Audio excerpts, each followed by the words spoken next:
Assalamualaikum warahmatullahi wabarakatuh. Perkenalkan, nama saya Tri Zahrani Tazkirah dengan NIM 2204 04502039 dari Prodi Bimbingan dan Konseling Universitas Negeri Makassar. Nah, pada video kesempatan kali ini saya akan mereview film yang berjudul tentang Gara-Gara Warisan.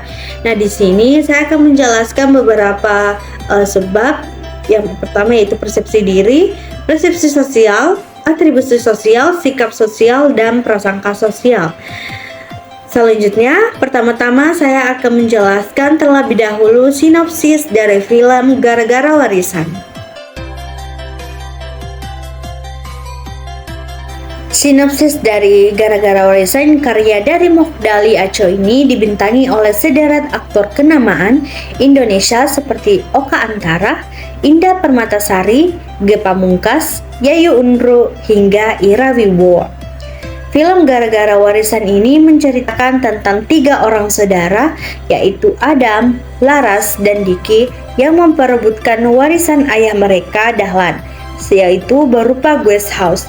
Untuk meyakinkan hatinya, akhirnya sang ayah Dahlan memberikan sebuah tantangan kepada 3 anaknya untuk mengurus harta warisan berupa guest house keluarga tersebut.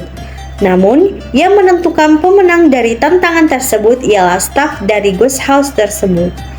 Adam, Laras, dan Diki pun bersaing ketat untuk menunjukkan kinerja yang baik di hadapan para staf guest house. Adam, anak sulung Dahlan yang sudah mempunyai anak, kemudian resign dari pekerjaannya demi untuk menjalankan tantangan dari ayahnya. Adam, anak sulung Dahlan yang sudah mempunyai anak, kemudian resign dari pekerjaannya demi untuk menjalankan tantangan dari ayahnya. Di saat bersamaan, Adam juga sangat membutuhkan uang untuk membayar biaya sekolah anaknya. Kemudian Laras, si anak tengah yang berjiwa independen dan idealis pun mengikuti tantangan dari ayahnya.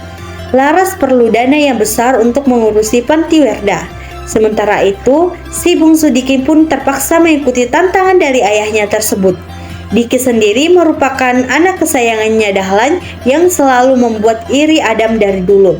Nah, di sini saya akan menjelaskan tentang persepsi diri, persepsi sosial, atribusi sosial, sikap sosial, dan prasangka sosial dari film Gara-Gara Warisan.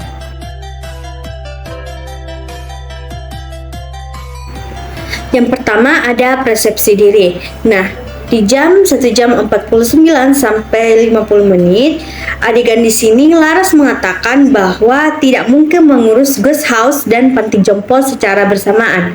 Jadi, untuk urusan guest house, Laras menyerahkannya kepada sang kakak yaitu Adam. Nah, alasannya di sini karena Laras berpendapat bahwa dirinya mungkin tidak cukup mampu untuk mengurus keduanya antara panti dan guest house secara bersamaan. Selanjutnya yaitu persepsi sosial. Nah, di sini saya akan menjelaskan 2 adegan yang mencakup persepsi diri. Nah, adegan pertama yaitu di jam 1 jam 28 sampai 29 menit. Adegannya di sini Laras mempertanyakan apakah keluarganya ini bisa disebut sebagai keluarga ketika sang ayah melakukan apapun hanya demi Diki. Dan juga Adam menanyakan kepada sang ayah dia harus melakukan apa lagi agar dianggap anak oleh sang ayah. Nah, alasannya di sini karena Adam dan Laras berpendapat bahwa sang ayah ini pilih kasih. Apapun yang ayah lakukan semua hanya demi Diki, yaitu anak bungsu. Adegan kedua yaitu di jam 1 jam 32 sampai 33 menit. Adegan di sini membahas perantara penjualan guest house mengatakan bahwa Sanusi ini tidak memiliki pulsa sehingga Pak Sanusi tidak kunjung menelpon pada pemilik guest house. Alasannya di sini, perantara guest house menduga-duga bahwa Pak Sanusi tidak memiliki pulsa sehingga Pak Sanusi ini tidak kunjung menelpon.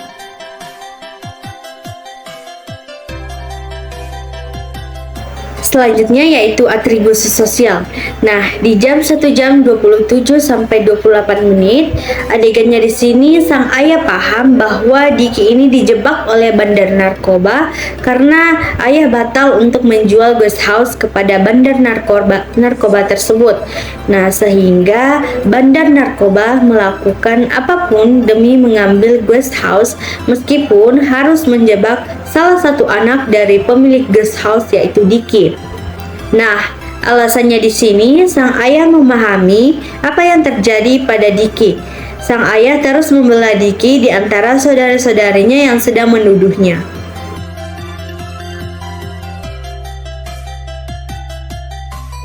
Selanjutnya yaitu sikap sosial. Nah, di jam 1 jam 39 menit sampai 44 menit, adegannya di sini Astuti yaitu mama sambung mereka mengambil kamera almarhum sang ayah dan menayangkan salah satu video di TV.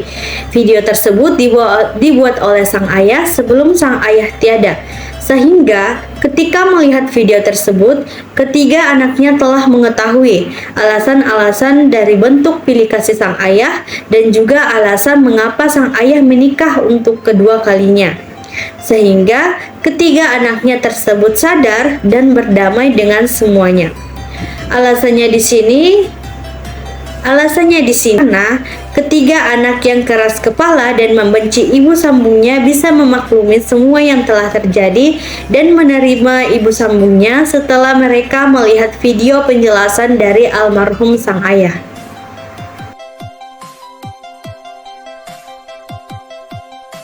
Di sini selanjutnya membahas tentang prasangka sosial. Di sini saya akan membahas dua adegan lagi yang mencangkup prasangka sosial.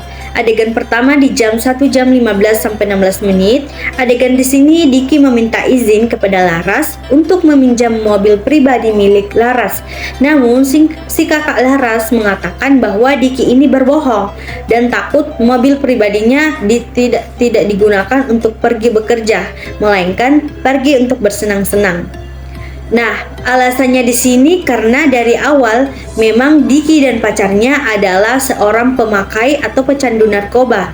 Jadi, Laras bercermin dari kejadian sebelumnya sehingga dia berprasangka buruk terhadap Diki. Selanjutnya di adegan kedua di jam 1 jam 38 sampai 39 menit. Adegannya di sini para karyawan tersebut berkumpul di salah satu tempat di guest house dan mengobrol mengenai penyakit pemilik guest house yang tiba-tiba memakai kursi roda. Nah, para karyawan guest house ini mengatakan bahwa pemilik guest house ini terkena stroke. Alasannya di sini karena para karyawan menduga-duga mengenai pemilik guest house yang tiba-tiba saja memakai kursi roda.